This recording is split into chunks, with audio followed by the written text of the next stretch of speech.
오늘 함께 들으시고 역사하시는 하나님이라는 제목으로 하나님의 말씀을 나누겠습니다. 들으시고 역사하시는 하나님이라는 제목입니다. 어제에 이어서 예레미야의 슬픔의 노래, 이 시가 이어집니다. 여러분, 너무 슬프고 또 절망적인 상황에 부딪히면은 우리가 어떻게 됩니까? 우리가 다 경험을 해봤죠. 힘이 나기보다는 힘이 다 빠집니다. 손에 있던 힘이 빠져서 힘이 잘 안 들어가죠. 뭔가를 해야 할 의지가 사라집니다. 뭔가 해야 되긴 해야 되는데 힘이 없으니까 뭘 할 수가 없는 거예요. 그리고 지금 내가 처한 상황이 내가 무언가를 할 수 없는 속수무책의 상황이다. 그러면 더더욱 한숨만 나고 눈물이 납니다. 그러면서 옛날의 기억들을 떠올리겠죠. 좋고 평안했고 기뻤던 그 날들을 생각하면서 후회하기도 하고 그리워하기도 할 것입니다.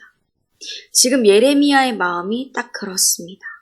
이전에 누렸던 하나님의 영광과 그 은혜가 사라지는 것 같고, 또 그동안 이스라엘이 의지했던 애굽, 아수르, 이웃 나라들은 등을 돌리고 그가 내뱉는 신음소리에 아무도 응답하지 않는 거예요.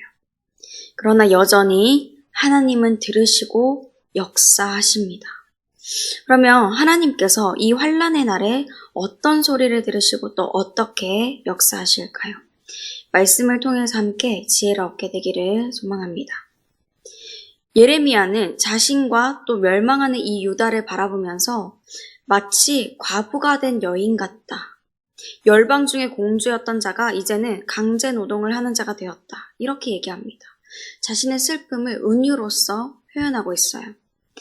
아브라함에게 하나님께서 주시기로 약속하셨고, 그리고 그 말씀대로 되어서 다윗에게 수도로 주셨던 이 예루살렘이 한순간에 무너져서 사라져버리고 만 것이에요. 얼마나 상실감이 클까요? 말로 다 할 수가 없겠죠. 때로는 너무나 당연하게 여겼던 그 평안, 그 은혜가 다 무너져 내린 것입니다. 이렇게 유다가 멸망하는 이유는 단 하나였죠. 어제 우리가 예레미야 애가의 핵심이라고 말씀을 들었습니다. 뭘까요? 이 이스라엘이 남유다가 하나님을 떠난 거죠. 명령을 거역한 것입니다. 하나님께서 예레미야를 비롯한 많은 선지자들을 이 남유다 그리고 이스라엘에 보내면서 하나님께 돌아오라고 회개하라고 그렇게 말씀하셨는데 이들이 듣지 않았습니다.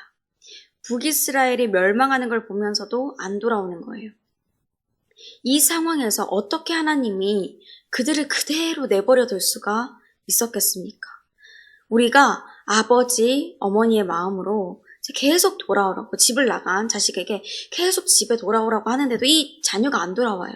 그럼 어떻게 그냥 둘 수 있겠어요? 계속 돌아오라고 얘기했는데도 안 오면 끌어내서라도 오라고 해야겠죠. 하나님은 이들이 죄가 있는 상태로 계속 하나님을 떠나 있는 상태로 있는 것을 허락하지 않으셨습니다.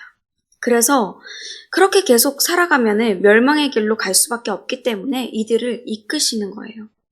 하나님께서도 마음이 아프시지만 이 결정을 내리실 수밖에 없었습니다.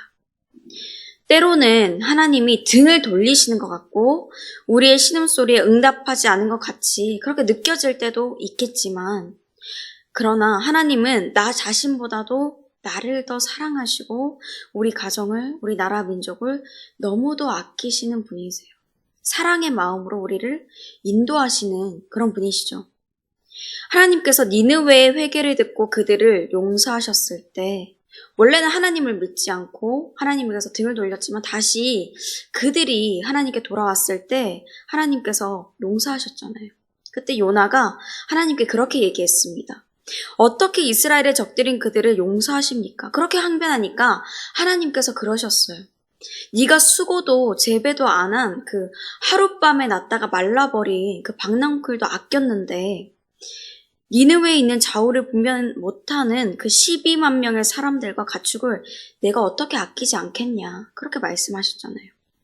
아무리 악한 니느웨였어도 하나님은 그들을 아끼셨습니다. 그들이 회개하고 돌아왔을 때 그들이 아무것도, 그런 아무 죄도 안 지은 것처럼, 마치 안 그랬던 것처럼 그들을 아끼시고 또 용서해 주셨어요. 그러니까 그게 정말 은혜죠.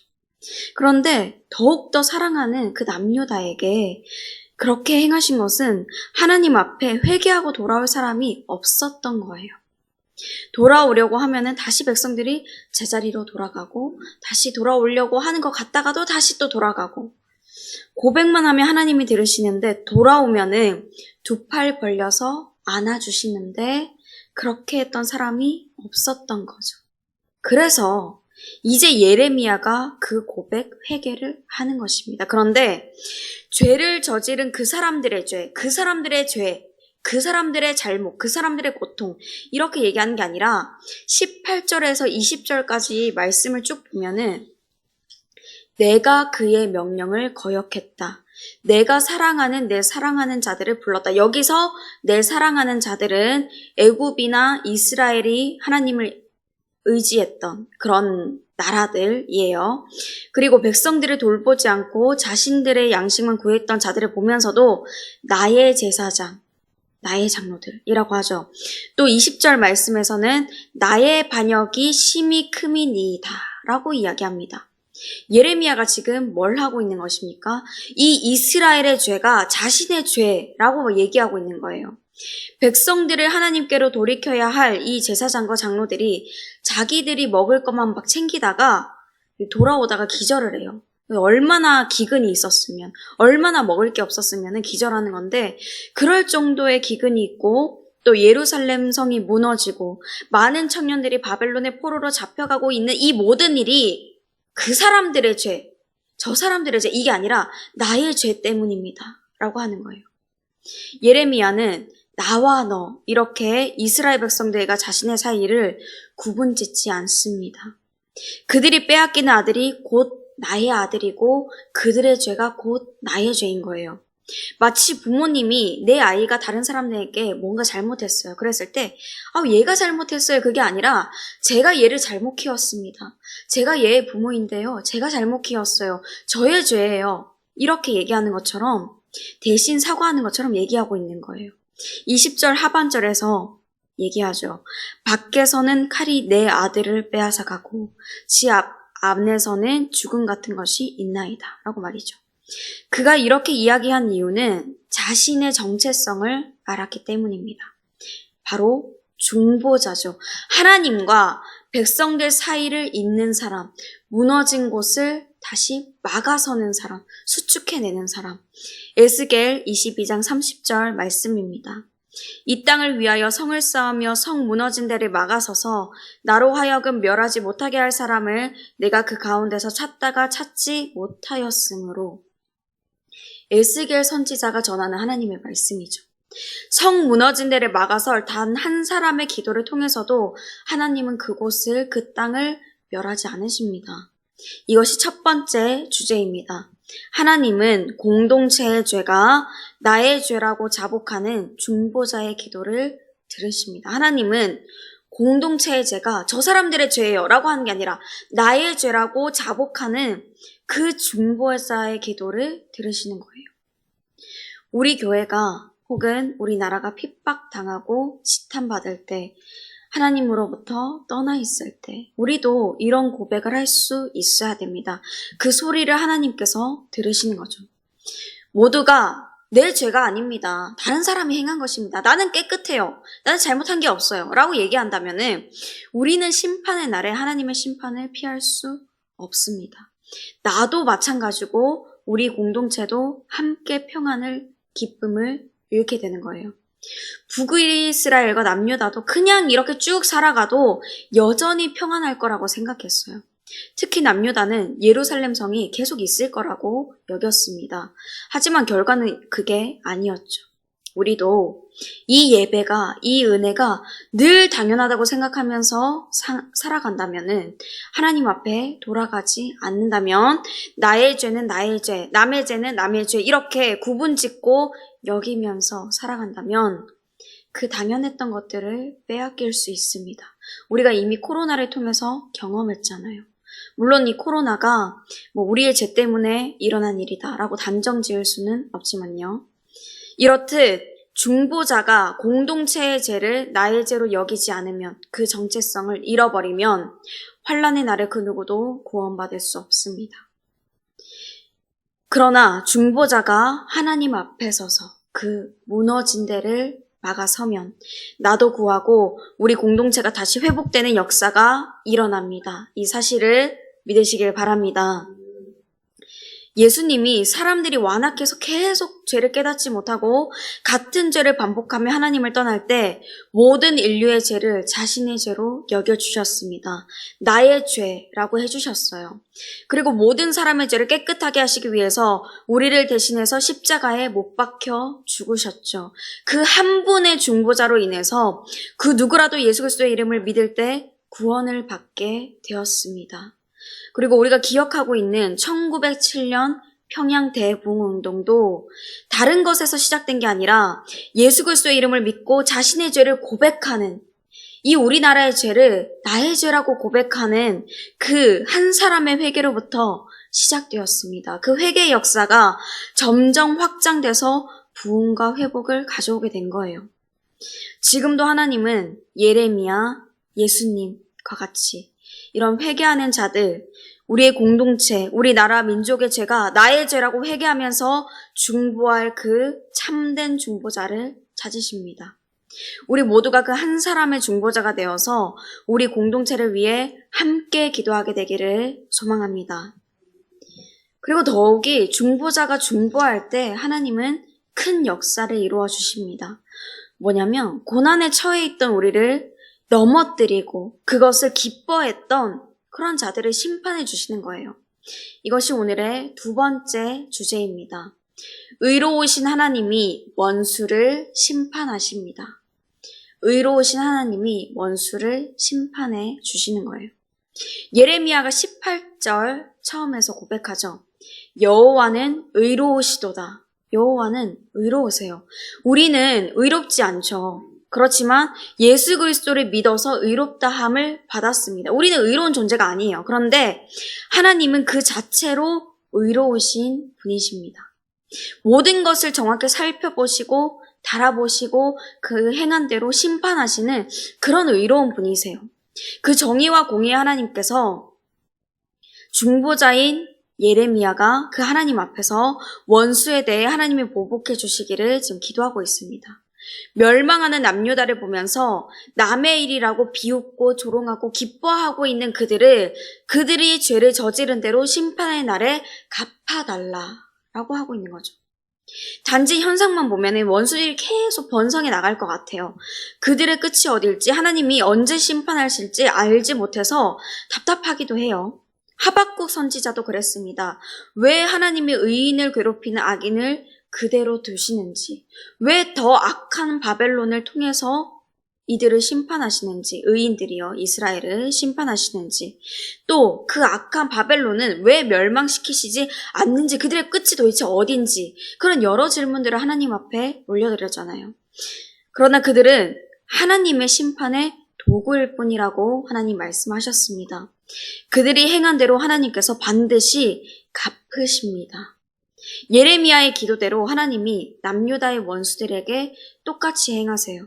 에돔, 모압, 암몬, 그들이 이 남유다를 보면서 막 조롱했는데 그들이 예루살렘처럼 바벨론에게 정복됩니다. 그리고 남유다와 이 나라들을 멸망시켰던 바벨론도 결국에는 하나님께서 멸망시키시죠. 기원전 539년 메대와 바사군에게 정복되게 하십니다. 그들은 끝을 모르고 달려갔지만 하나님께서는 끝을 이미 정해두셨고 그곳에 결국 다다랐을 때 멸망하게 되었습니다. 우리도 고난을 당할 때 그 끝을 모를 때가 많아요. 우리의 개인의 가정에 혹은 나라의 민족, 공동체를 향한 조롱과 비난이 언제 끝날지, 이 침체된 형상이 언제 끝날지 알지 모를 때가 참 많습니다.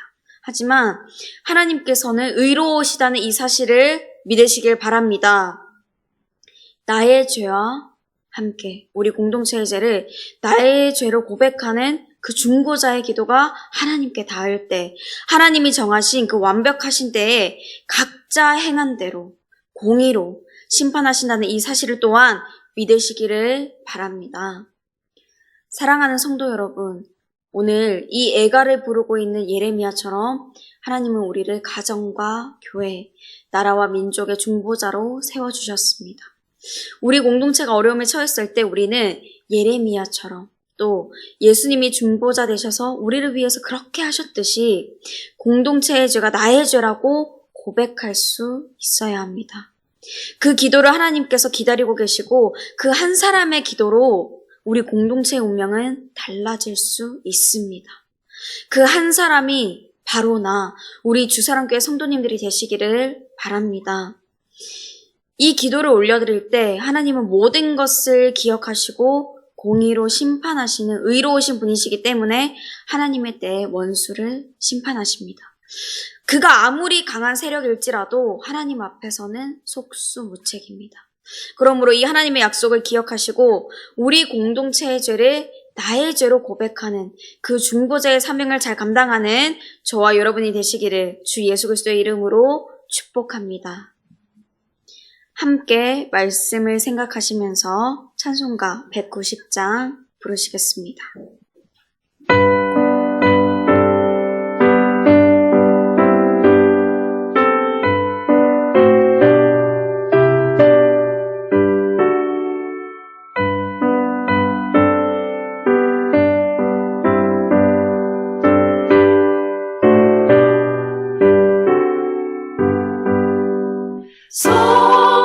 성령이여 강림하사 나를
이제는 우리 주 예수 그리스도의 은혜와 하나님 아버지의 그 크신 사랑과 성령님의 교통하심이 우리 공동체의 죄를 나의 죄로 고백하며 의로우신 하나님 앞에 나아가서 함께 부흥의 역사와 주님의 은혜를 누리기로 소망하는 모든 주님의 자녀들, 그래서 내 모든 지경 가운데 이제로부터 영원토록 함께 하시기를 간절히 축원하옵나이다.